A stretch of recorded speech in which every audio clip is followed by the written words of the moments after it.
nous, la coopération allemande GIZ, nous sommes actifs depuis plus que 50 ans au Maroc.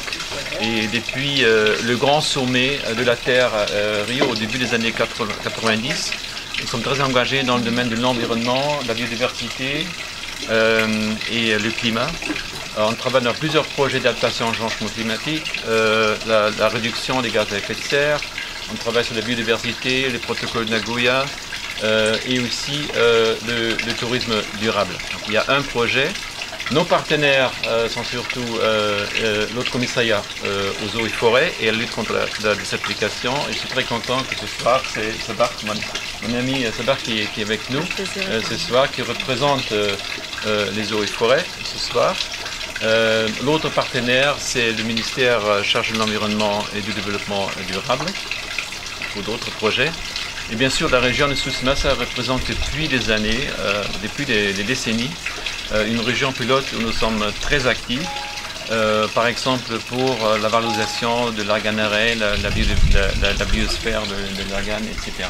Ce soir, nous avons eu un événement ici à l'auberge Ecolodge El Kaspa, près d'un petit village qui s'appelle Tiranimin, dans le Souss-Massa, où on a proposé des différents plats qui sont d'origine des plats traditionnels dans la région, mais aussi par des produits de terroir et des produits agricoles qui sont directement produits dans cette région. Pourquoi?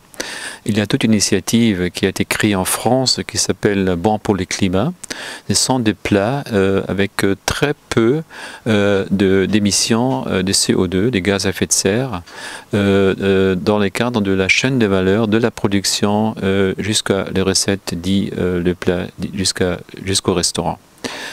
Pourquoi c'est intéressant pour nous, pour la GIZ? Nous appuyons le Maroc depuis plusieurs décennies dans le cadre de tout ce qui est l'environnement, surtout des différents outils de gestion de l'environnement, le cadre institutionnel, etc.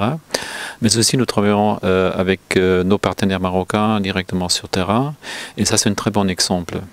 Dans le cadre de la coopération maroco-allemande, nous avons un projet qui est intitulé Tourisme durable pour la promotion de l'emploi. Y intégrer, c'est bien sûr la restauration qui joue un rôle très important. Durable, un tourisme durable, avec restauration, on veut aussi dire de préférer des plats qui sont basés sur les produits terroirs et les produits agricoles de la région.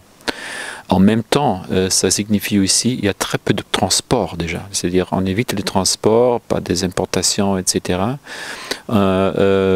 qui a comme conséquence qu'on peut vraiment réduire de manière énorme les émissions de gaz à effet de serre. Et aussi, les plats sont tellement constitués, c'est-à-dire d'après trois différentes règles ou objectifs. Tout d'abord, c'est de présenter des plats saisonniers, c'est-à-dire d'utiliser vraiment des fruits, des légumes de la saison.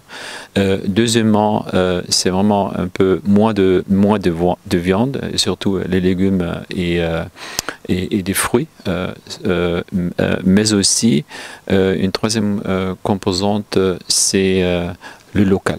Donc, comme je disais tout à l'heure, les produits locaux à valoriser qui aussi ont de deuxième effet, notamment l'emploi pour les populations rurales, vu que ce sont eux que nous avons engagés pour produire des produits des terroirs. Je suis celui qui a fondé la démarche Bon pour le climat, qui a été reprise ici au Maroc avec succès, déjà lors de la COP22 à Marrakech, et puis aujourd'hui qui est lancée en vraie grandeur, au niveau d'Agadir, à l'occasion du Climate Change. Et il y a une douzaine d'années que j'écris sur ces sujets de développement durable dans ce secteur, j'avais remarqué que il traitait les économies d'énergie, les économies d'eau, la lutte contre le gaspillage, mais il y avait un sujet qui ne traitait absolument pas, qui était le contenu de l'assiette.